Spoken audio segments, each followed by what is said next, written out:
welcome to another episode of Municipal Focus. My name is Kevin Tocci, and I will be your host for the next 30 minutes. Now, this particular program, but this is a vehicle for us to be able to kind of delve into things that take place in our local communities, whether it's school departments, municipal boards, town boards, city boards, you name it.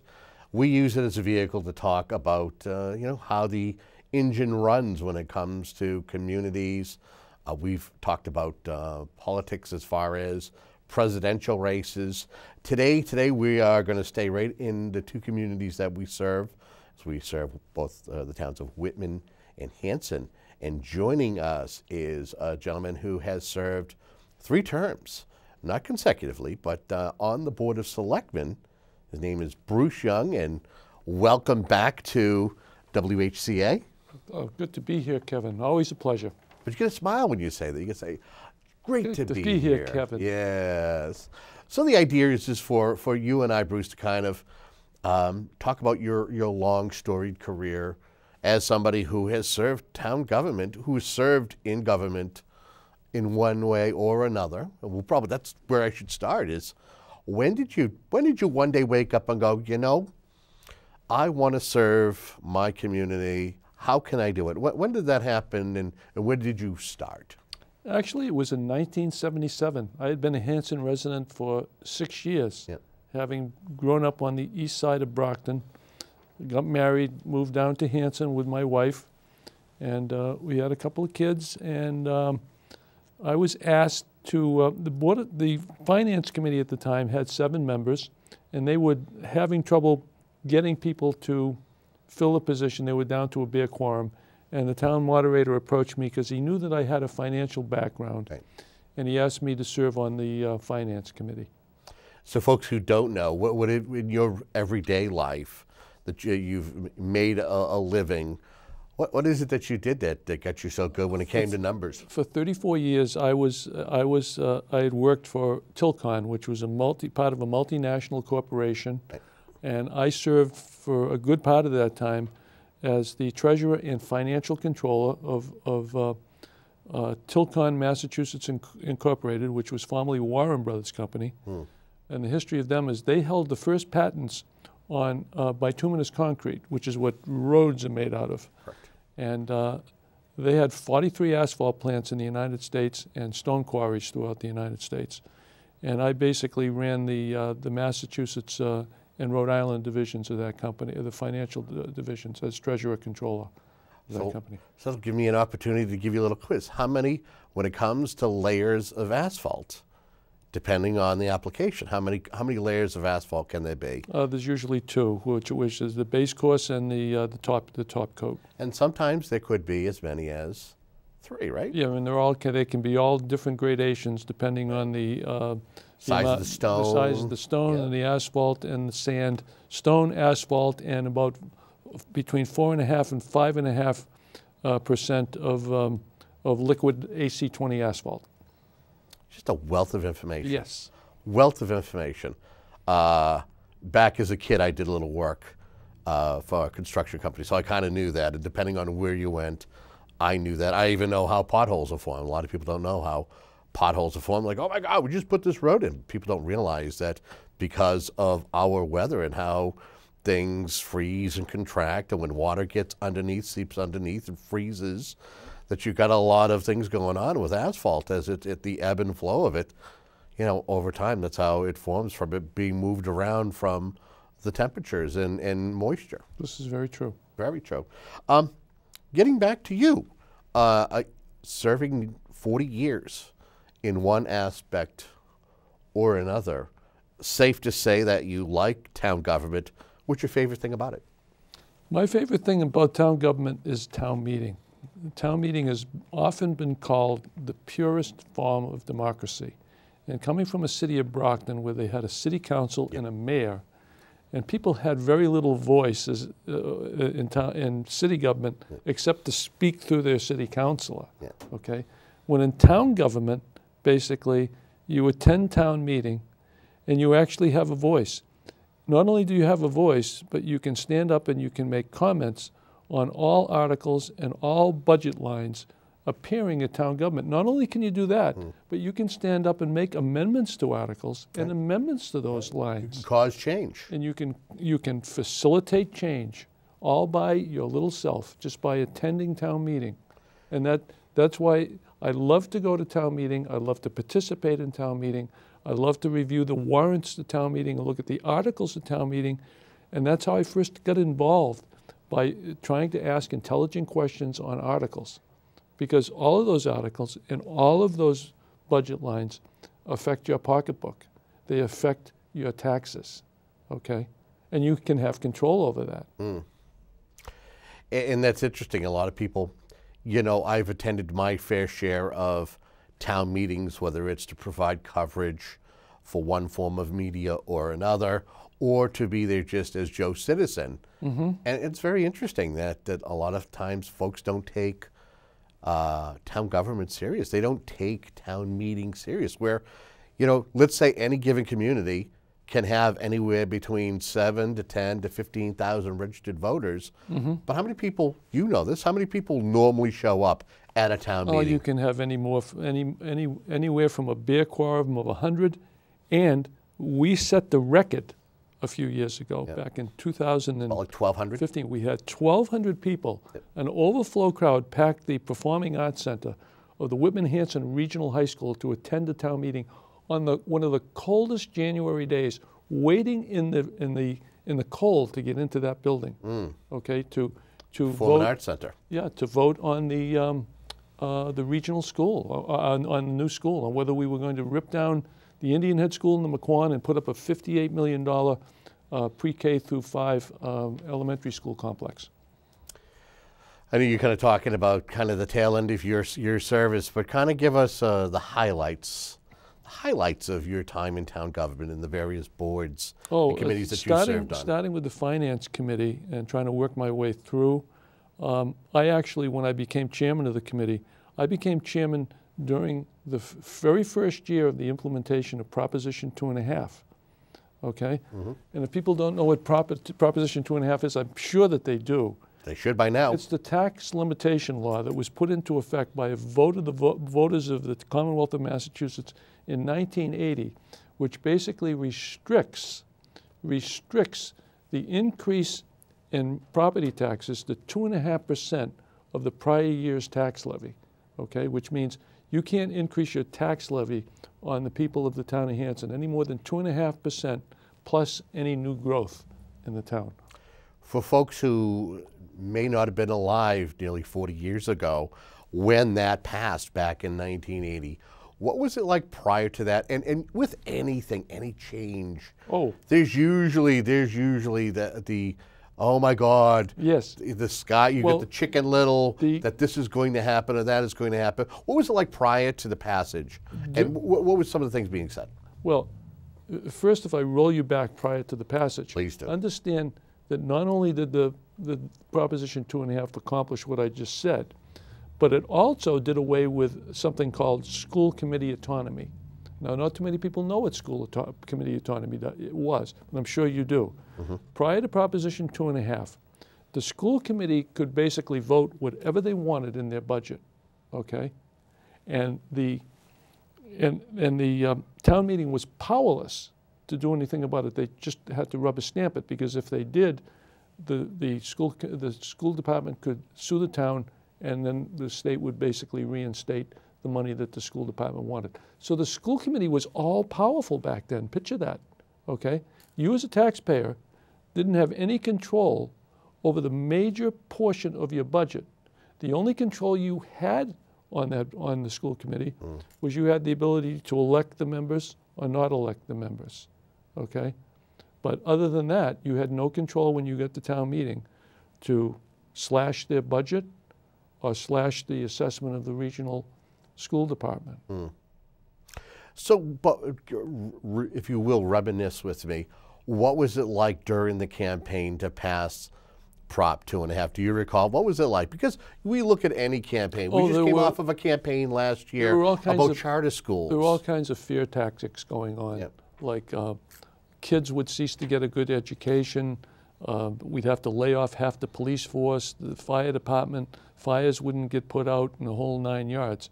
And of course, one of the things that Prop 2.5 did was it forced the state into giving the cities and towns more money that would offset the effect of Proposition 2.5. And that happened right after we passed the law. We got a big bonanza in money that first year from the state. Wow. Do you feel that much has changed these days? Do you feel that Proposition 2.5 has lived up to its billing and that there is a little bit more balance and you don't have, as you described, that the school committee is, at those times, those school committees were autonomous and all-powerful? Do you feel that has really was a tremendous change? Tremendous change, yeah. It gave the Finance Committee and boards of selectmen more power to try to initiate change in the what the school committee proposed, and it gave a chance for people to look for alternatives rather than just accepting what the school committee was proposing. What other highlights? Because you got a long list of things that you've done here, from the treasurer collector position, priority repair committee. I helped establish the first appointed treasurer collector position. Prior to that, we had an separately elected collector and a separately elected treasurer who also served as the town clerk, believe it or not. Yeah. And there was basically very little coordination between the two. I mean, picture that. Somebody receives the money, but might hold it for a week before they decided to give it to the treasurer to deposit. And there were bank statements not being reconciled. There was money not going in time. It was putting into accounts that weren't earning any interest for the town. I mean, it was a disaster. So me having a knowledge of finance, it didn't take too much knowledge to realize what had to be done. And other towns that started doing it, consolidate to the position, make the position a non-elected position, but a position based on that person's skills rather than a popularity contest. And it's worked great ever since. And we've had I believe only 2 treasurer collectors since the 1980s. We had Carol McCormick, and now we've had Gene Sullivan. And it's kind of important to make sure that when somebody's dealing with tax collection, and knowing what's going on with it, working with the state, it's important to have somebody who has the credentials to do so. And they correctly. Didn't have somebody in there that was aggressive in tax collections. There was stuff on the books going back 7 or 8 years where people weren't paying their taxes. Oh yeah, it was horrendous. But that's all changed. All changed. Okay. So you served 3 terms on the Board of Selectmen. Reminisce about some of the highlights of your 3 terms. Again, recently you served back-to-back terms, and then prior to that, I think in the late 80s, early 90s, you also served, right? Yeah. Well, one of the great things was putting aside the 111 acres known as the Stillman property. I was intensely involved in that. It was during the housing boom of the late 1990s when there were houses and condos and subdivisions going in all over Hanson, rapid growth, open space was being gobbled up, and this 111 acres came up for sale that was under Chapter 6161A, which was, you could actually put that into conservation and pay very little taxes on it. But when it came time to sell it, you had to offer it to the town first.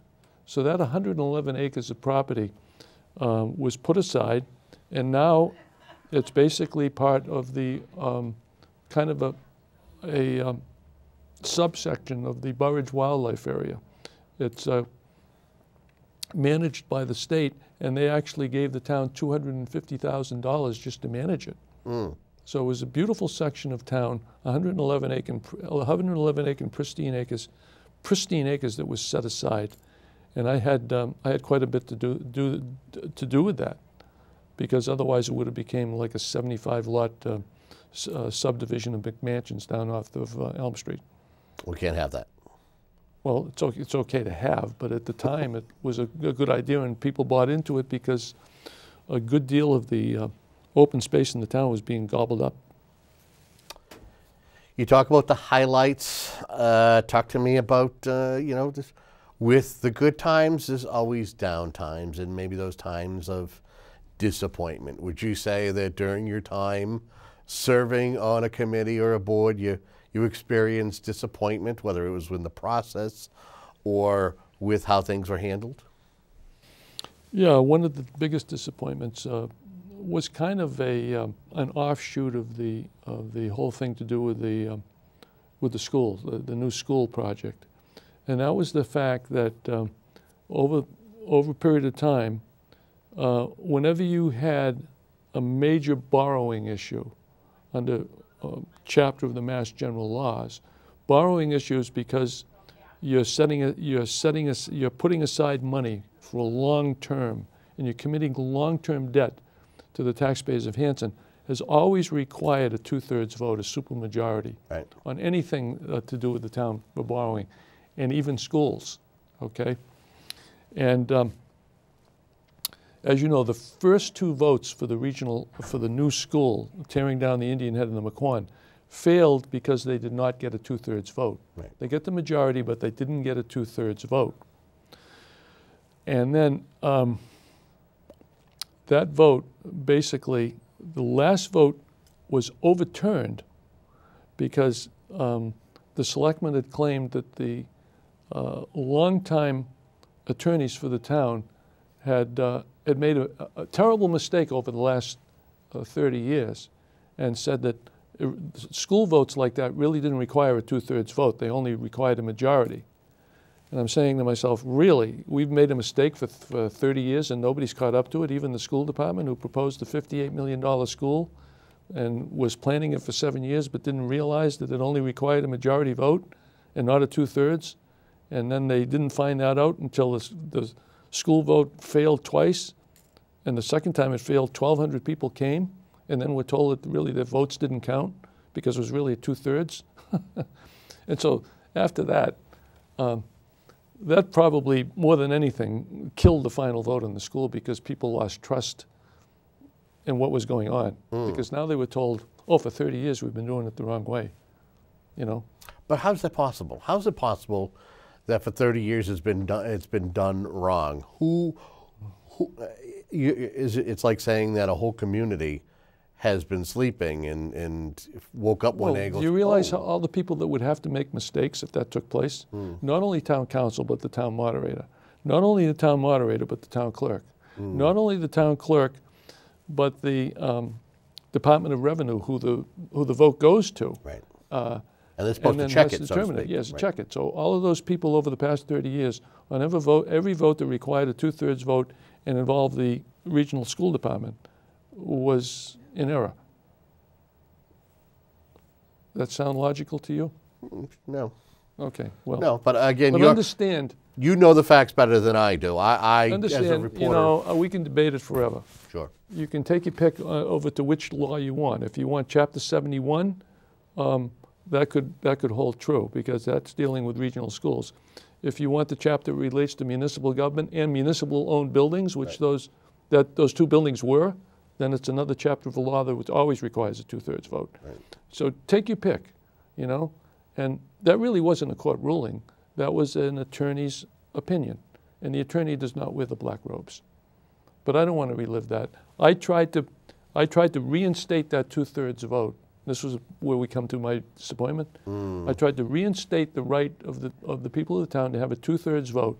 Because for God's sakes, if you're going to take $1,000 out of stabilization and use it on something else, you need a 2/3 vote. Right. But if you're going to vote a $58 million school project, you only need a majority.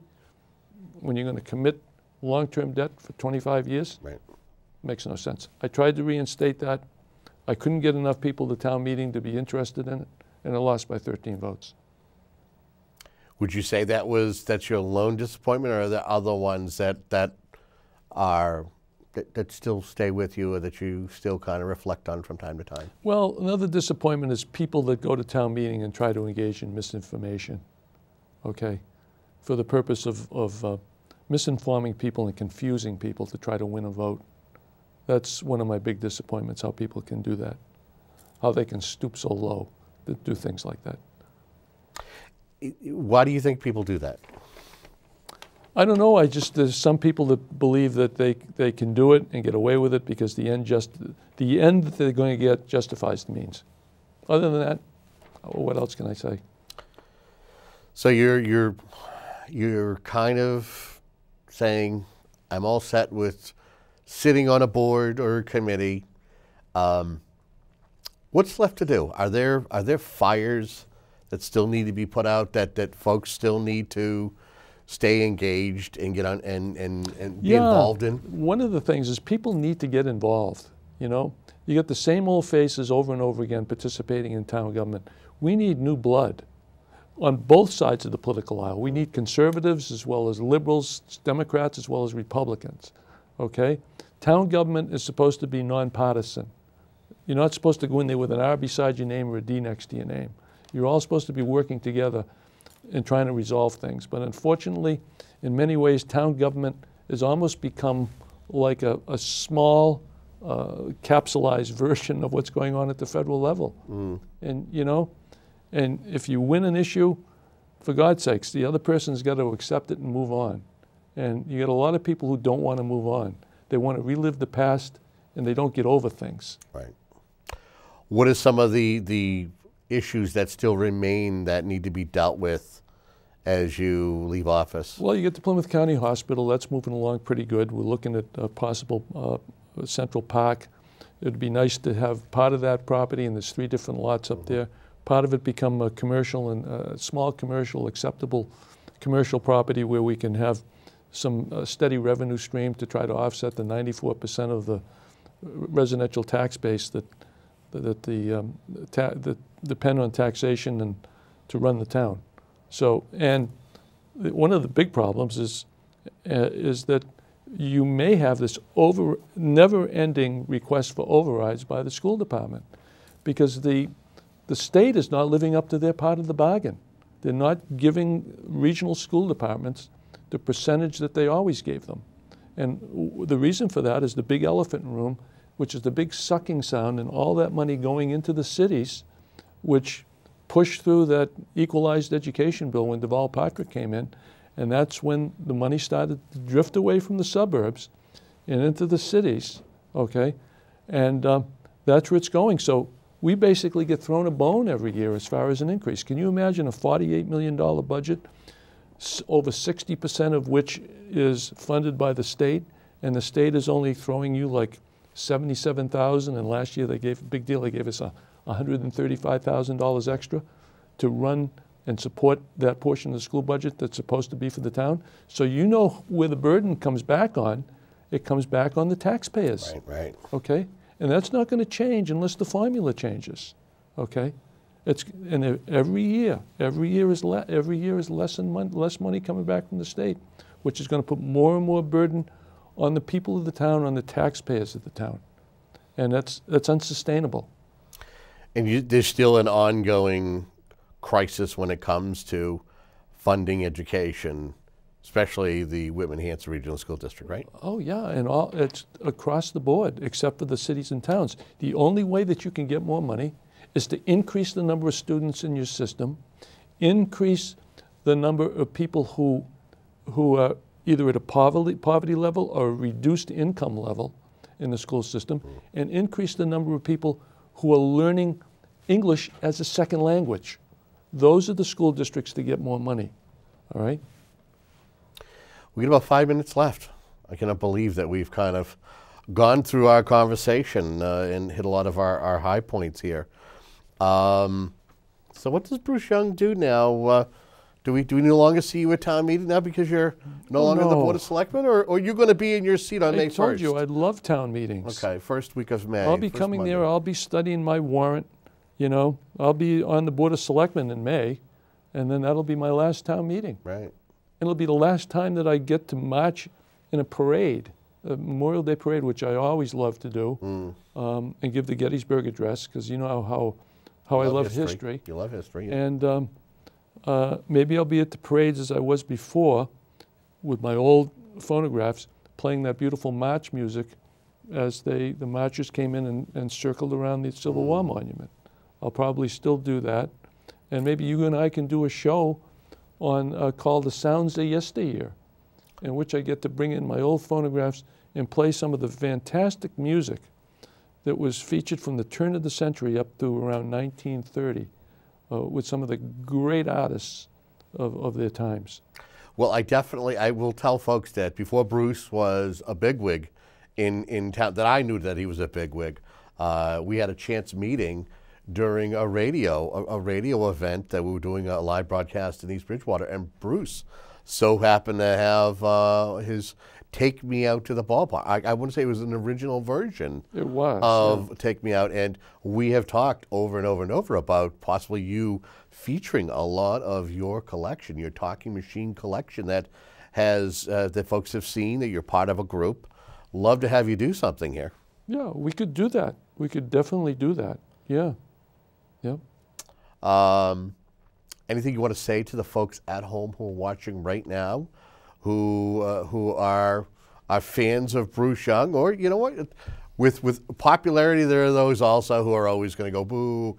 Anything you want to say to the folks who are watching on WHCA or watching on YouTube that you'd want to kind of say to them as we head out? Yeah, I want to thank everybody that has put their trust in me over the years in one capacity or another.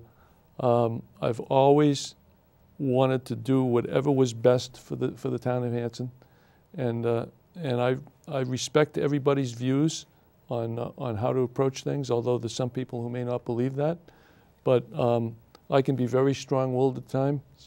I try to put forth a logical and truthful position on everything I've ever gone after, which I thought was in the best interest of the town.